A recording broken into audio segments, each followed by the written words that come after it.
Bonjour chers auditeurs d'Estérel TV, bienvenue à Fréjus. Aujourd'hui nous allons faire une pérégrination pour les fêtes de Noël à Fréjus. Nous allons rencontrer une centenière qui a fait une magnifique crèche qui représente Fréjus au 19e siècle, qui est à l'office du tourisme de Fréjus. Nous allons rencontrer Madame Benamou qui est l'adjointe à la culture de la ville de Fréjus, qui va nous parler de Fréjus pendant ces fêtes de Noël. Puis nous allons voir Nathalie Courrèges qui va aussi nous parler des festivités de Noël et tout ce qui a été organisé pour les familles, les enfants à Fréjus. Nous finirons cette belle pérégrination avec une note gourmande et avec des crèches qui se mangent. Voilà de quoi faire un joli Noël à Fréjus. Allez, vous me suivez? Bonjour Lydia et Thierry Garcia, vous dirigez les Santons d'Annaly à Fréjus. Avant de parler de cette superbe crèche que vous avez réalisée pour l'Office du tourisme qui représente Fréjus début 19e siècle, je voudrais que vous nous parliez de votre métier. D'où vient cette passion en 2020 d'être centenier? Eh bien, c'est simplement le plaisir de travailler manuellement, de travailler l'argile et d'allier en même temps le plaisir de l'histoire d'une ville et de la réalisation des personnages et des bâtiments. C'est un métier artisanal qui est assez recherché et quand les personnes commencent à apprécier votre travail, on en vit très bien. Précédemment, j'étais enseignante, oui. Et puis j'avais la tradition de la crèche chez moi et j'ai commencé par réaliser moi-même les santons que je n'arrivais pas à trouver chez les autres artisans. Et à partir de là, j'ai fabriqué de plus en plus de santons et puis j'en ai fait mon métier. Nous avons d'abord la base nature, oui. Qui était une base aéronavale. Pouvez-vous nous montrer? Alors par ici, voilà, oui. C'était une base aéronavale et donc le petit clin d'œil a été de créer une montgolfière représentant la première montgolfière des frères Montgolfier. Donc, oui. Voilà, donc c'était une nouveauté cette année. Ensuite, nous avons l'école Turcan qui se trouve ici toute proche, qui est une école assez emblématique de Fréjus puisque c'est la première école qui a été laïque dans Fréjus et qui est apparue en 1881. Les arènes romanes telles qu'elles étaient au début du 19e siècle, ces arènes représentaient l'entrée de la ville, oui. La route passait au travers des arènes et c'était l'entrée de la ville de Fréjus. Voilà. Et à cette époque-là, on ne parlait pas du tout de tauromachie, mais plutôt de théâtre. De théâtre. Dans les arènes. D'accord. Voilà. Et puis pour terminer, la dernière nouveauté de l'année, ça a été la cave vinicole, étant donné que le vin avait une importance importante dans Fréjus, il y a beaucoup de viticulteurs. Le travail, c'est un travail de recherche, donc on prend des documents, on recherche des photos. Oui. Et à partir de là, on crée la pièce à réaliser.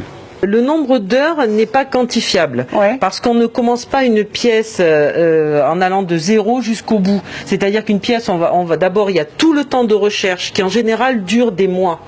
Jusqu'à aboutir à ce qu'on veut obtenir à la fin. Donc déjà, la recherche dure des mois. Ensuite, on commence à réaliser la pièce qu'on va laisser plusieurs fois de côté jusqu'à ce qu'on obtienne le résultat voulu. Et ensuite, il y a tout le travail de peinture, il n'y a pas que des peintures, il y a de la finition, il y a des apprêts, il y a des enduits à faire, il y a beaucoup de choses à faire. Donc on ne peut pas vraiment quantifier le temps parce que ça se fait par étapes. On n'utilise que de l'argile naturelle. On utilise dans cette crèche que des matériaux naturels, c'est-à-dire l'argile, le bois, et les plantes elles-mêmes sont naturelles. Voilà, donc tout est naturel. On n'utilise aucun, même les peintures sont faites de pigments naturels.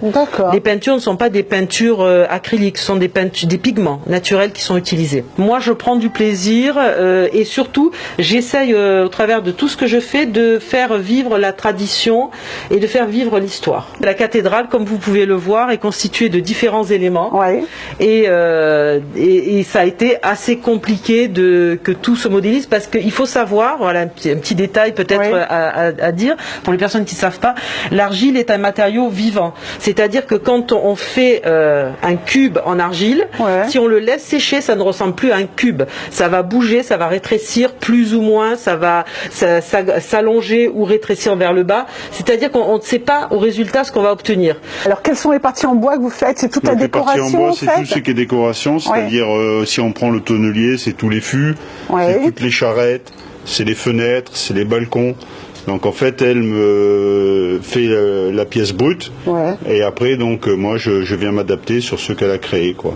Ouais, c'est un travail de minutie et de patience incroyable. Voilà, c'est un travail d'équipe surtout, puisque il faut reconnaître que si ça va pas, elle me le dit, et on recommence, quoi. Voilà. Ou dans le sens inverse aussi. Oui, en fait on se conseille beaucoup, donc de façon à... En fait on n'est que tous les deux dans l'atelier. Donc il est vrai que le projet il sort de notre atelier et on n'est que tous les deux à le réaliser.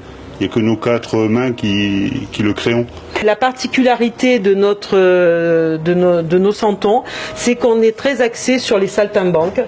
Et donc il y a tout le monde du cirque. Bon là on voyait que ça commence avec la grande roue, les manèges typiques d'époque, les guignols, etc. Mais nous avons toute une ribambelle de saltimbanques qui font partie de nos santons.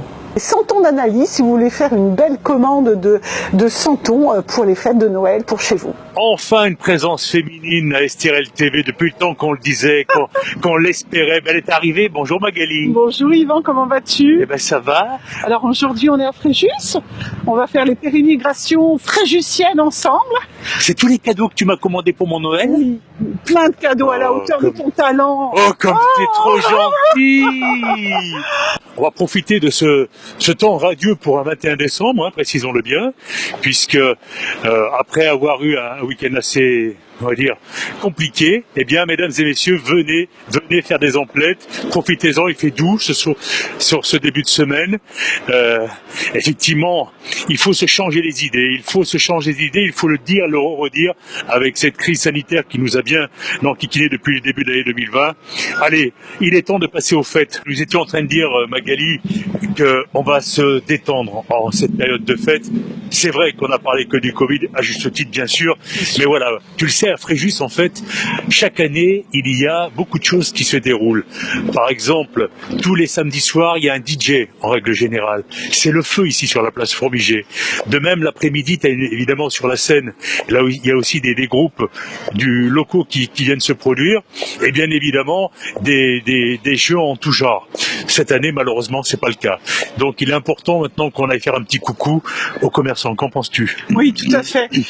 Je pense que l'ambiance et le rêve avec des décorations pour les enfants, avec un sapin de Noël magique, ce festival de lumière et contre la mairie aussi, plein de commerçants qui sont là, ça va donner l'ambiance de fête parce que le but c'est tout simplement de rêver. Et là, nous entrons dans Fréjus, ce cœur historique pour rêver. Je vois quelqu'un qu'on connaît bien, Magali.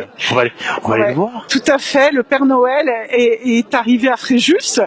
Et pour les petits, les grands, c'est le moment incontournable et vraiment le moment tant attendu de rêve. On oublie tout avec le Père Noël, hein, Yvan? Va l'interviewer, le Père Noël. Ah bon?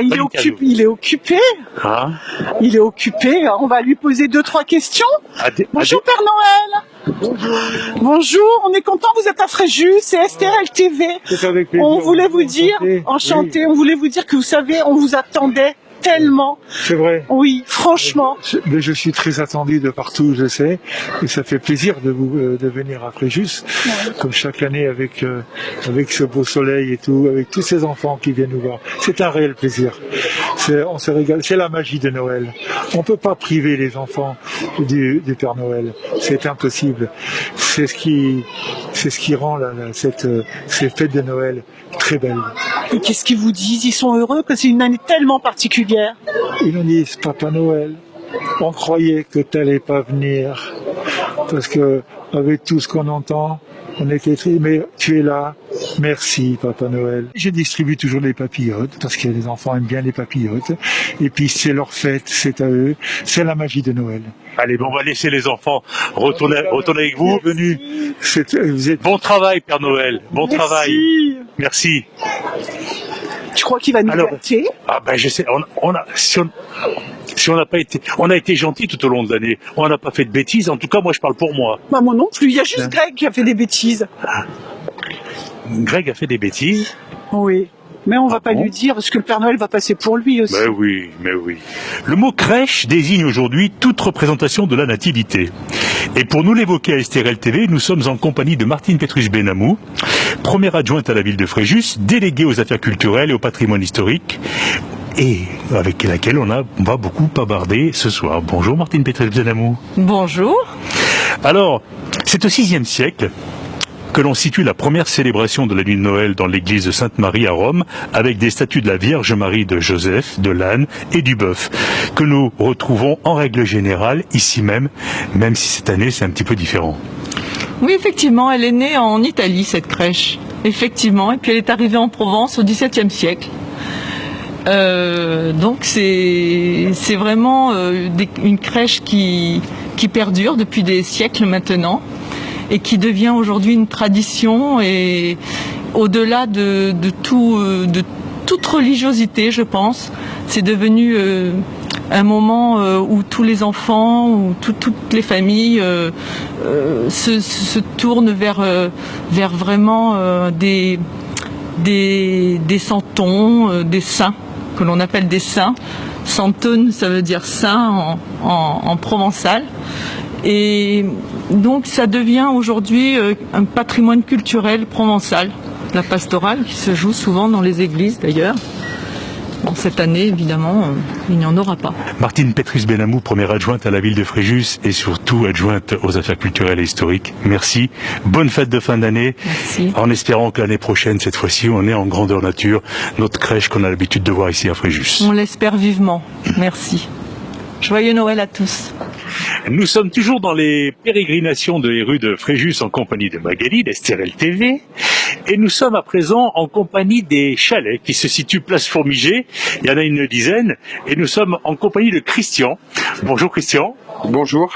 Alors Christian, vous nous présentez des produits du terroir, je crois, précisément. Tout à fait. Donc nous avons donc tout ce qui est vin en IGP et en AOP.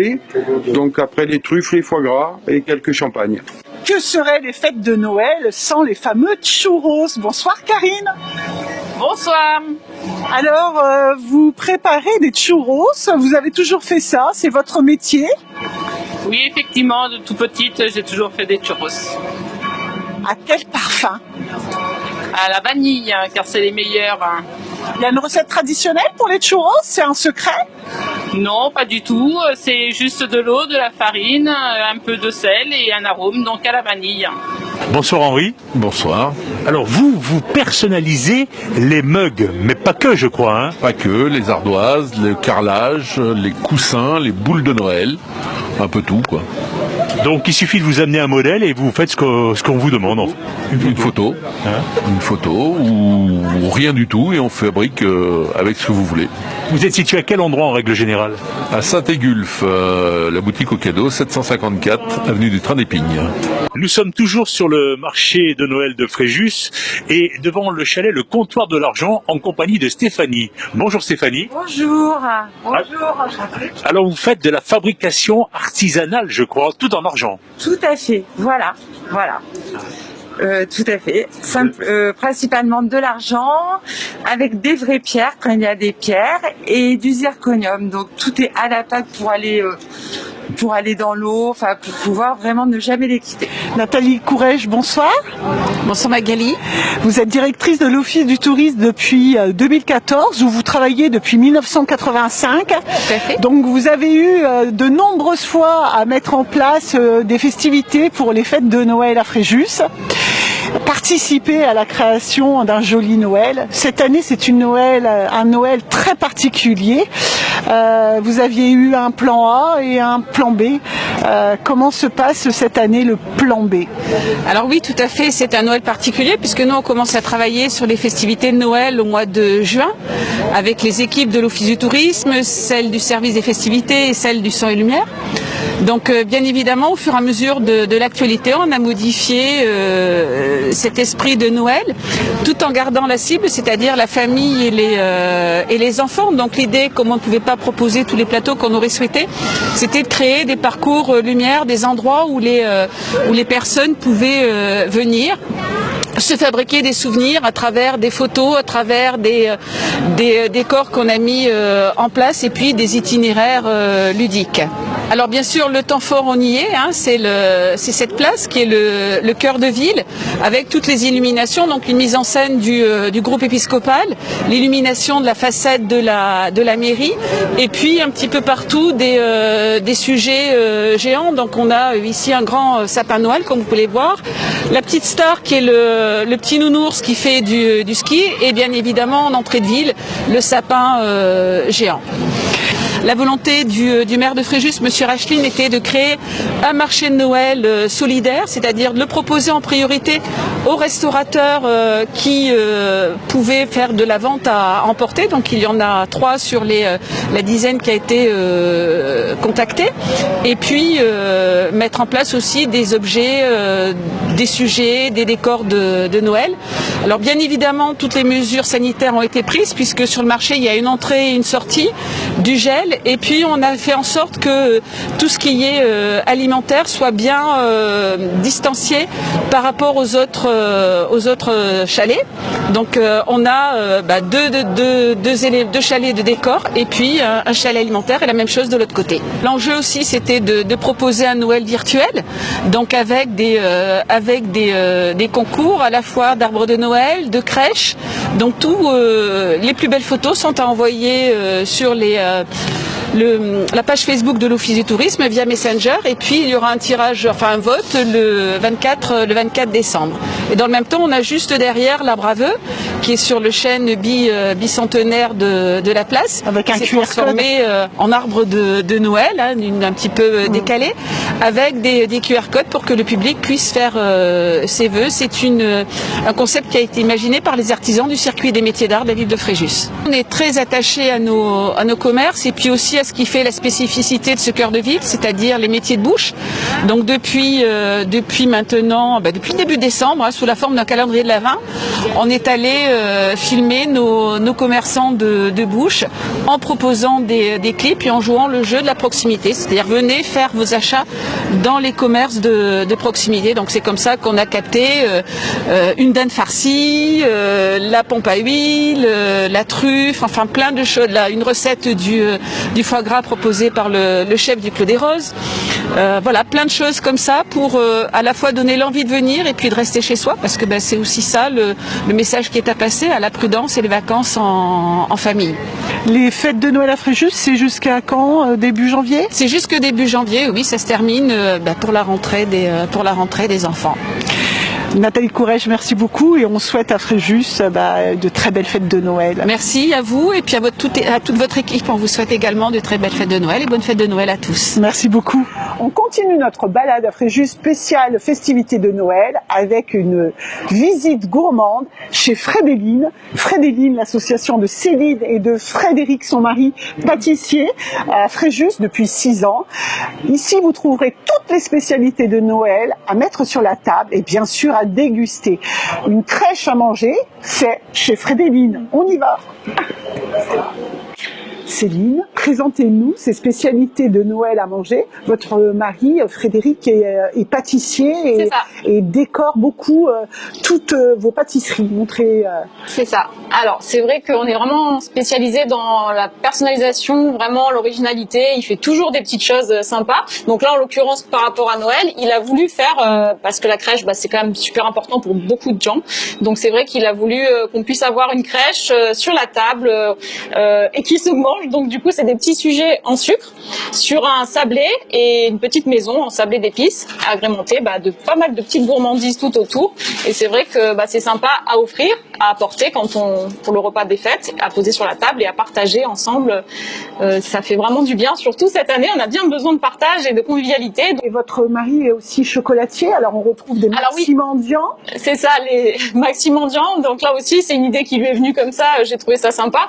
Mais voilà, un grand mendiant, parce qu'on les fait évidemment en petit, ça fait partie des 13 desserts. Mais c'est vrai que de cette façon-là, ça permet d'avoir un gros mendiant à casser pour partager ensemble du chocolat.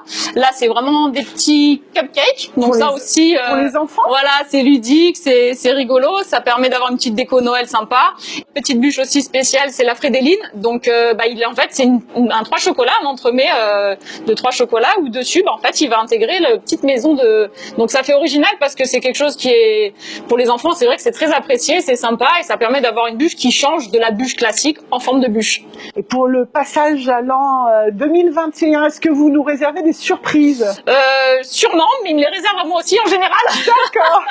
Donc j'en sais pas grand-chose des fois, mais oui, c'est vrai que bon, il fait une belle mousse au champagne. Elle est d'ailleurs dans nos bûches et que c'est celle qui est très appréciée du coup pour aussi le jour de l'an parce que ça permet de passer la nouvelle année avec pas mal de petites bulles pétillantes. Voilà, la mousse au champagne, elle est super sympa et ça permet de rester festif. Donc, Fred prépare une surprise. Donc vous l'avez noté, chers téléspectateurs de SRL TV, si vous voulez une surprise gourmande, c'est à Fréjus chez Frédéline. Eh bien Magali, nous en avons terminé de nos belles pérégrinations ici dans la ville de Fréjus. Alors pour nous c'est la fin, mais pour les téléspectateurs c'est que le début parce que on n'est qu'au début des fêtes de fin d'année. Hein. Ouais, tout à fait, il reste encore 15 jours de moments forts à vivre, à se balader, à découvrir des endroits magiques et de pétiller parce que Noël c'est le rêve, quels que soient les événements assez forts que nous vivons. Et puis nous on a rencontré le Père Noël. Nous voilà, donc nous c'est fait. On a rencontré le Père Noël à Fréjus, donc c'est un grand moment. Il n'a pas le Covid. Non. Ça c'est très important. Allez, on va rêver, regardez la belle arche où nous sommes à présent. Mesdames et messieurs, joyeux Noël à Fréjus et ailleurs.